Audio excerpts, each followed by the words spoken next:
Udah latihan biceps berbulan-bulan, tapi ukurannya segitu-gitu aja. Jangan-jangan kamu cuma mindahin beban, bukan melatih otot. Banyak orang salah sangka. Mereka pikir makin berat bebannya, makin cepet bicepsnya gede.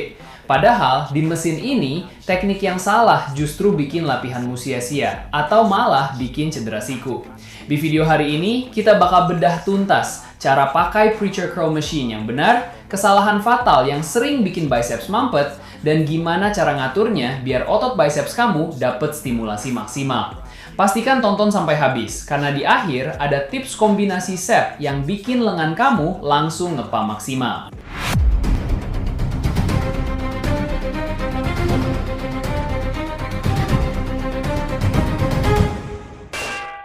Langkah pertama dan yang paling sering dilewatin, atur posisi mesin.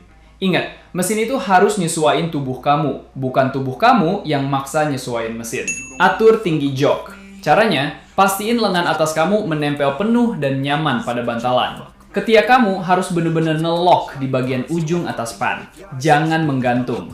Kalau posisi ketiak udah pas, pegang handle dengan nyaman. Perhatikan bahu kamu. Bahu harus tetap rileks dan ditarik sedikit ke belakang. Jangan biarkan bahu kamu terangkat ke depan telinga saat memegang beban.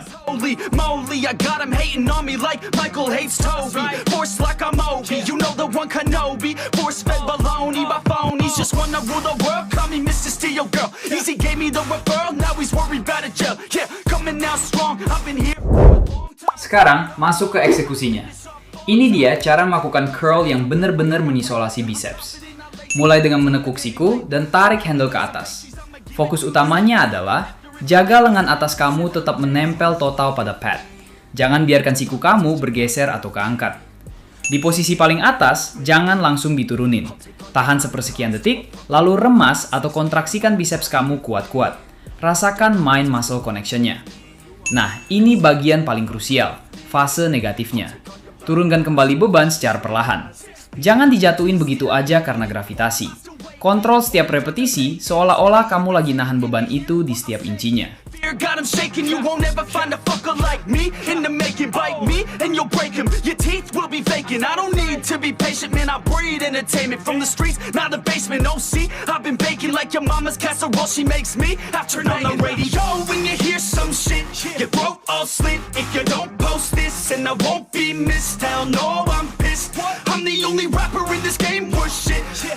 Ingat, otot kita itu justru paling banyak mengalami stimulasi pertumbuhan saat kita menahan beban pas turun, eccentric phase.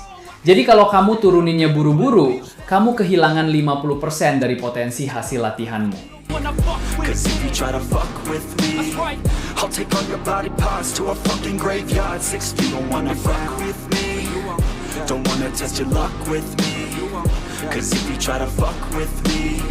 I'll take all your body parts to a fucking graveyard 6 feet underground. Sekarang kita bahas area berbahaya. Ini 5 kesalahan fatal yang sering banget saya lihat di gym dan mungkin tanpa sadar sering kamu lakuin juga. Pertama, ego lifting atau beban terlalu berat. Efeknya, kamu bakal mulai pakai momentum badan buat nayun beban. Hasilnya, bicep nggak kena, pinggang malah pegel.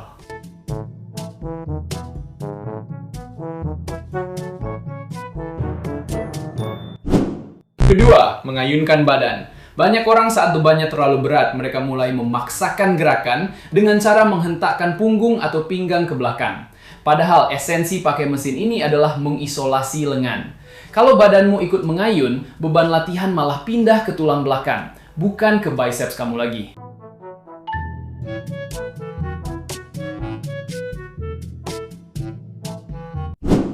Ketiga dan keempat, gerakannya terlalu cepat dan lengan lepas dari pad.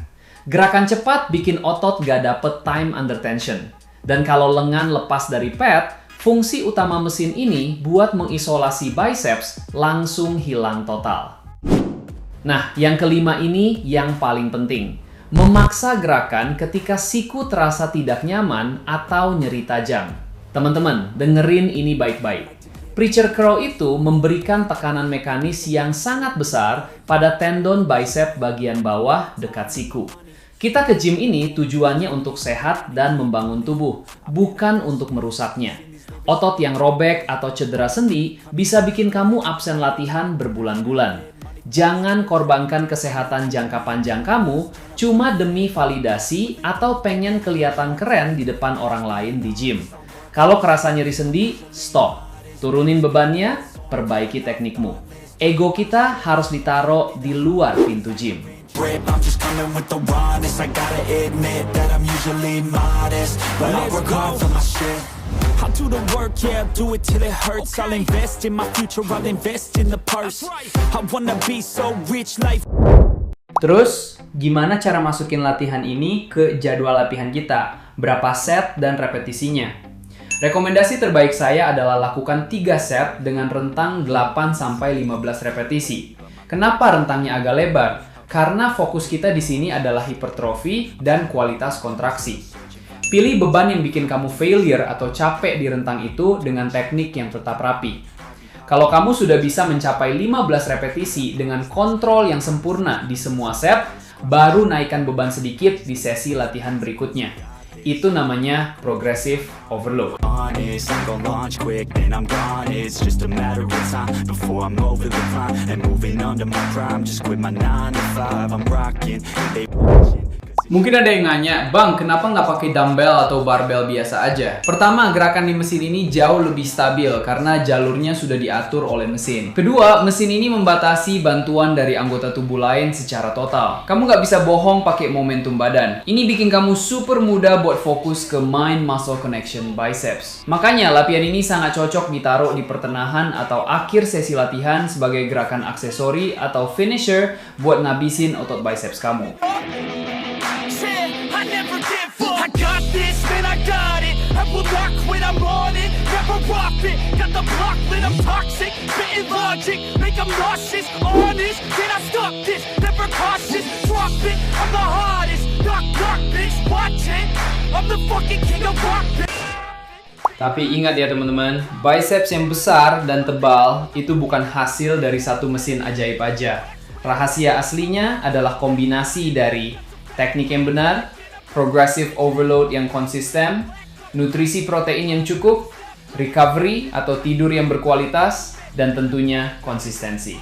Nah, sekarang giliran kamu yang jawab di kolom komentar. Lebih suka preacher curl machine ini atau klasik dumbbell curl biasa? Tulis pilihanmu di bawah beserta alasannya ya. Kalau video ini bermanfaat, jangan lupa klik tombol like, share ke temen gym kamu yang masih suka ego lifting, dan klik subscribe serta nyalain loncengnya, biar kamu nggak ketinggalan tips fitness science praktis lainnya. Saya Titan Mode X Abi, sampai jumpa di video berikutnya. Keep lifting, stay consistent. All these people wanna know what you think of them lately. Do you really love me or do you really hate me? On a scale of 1 to 10, what would you grade me? All this social media has got me going crazy lately. Everything's inflated, mainly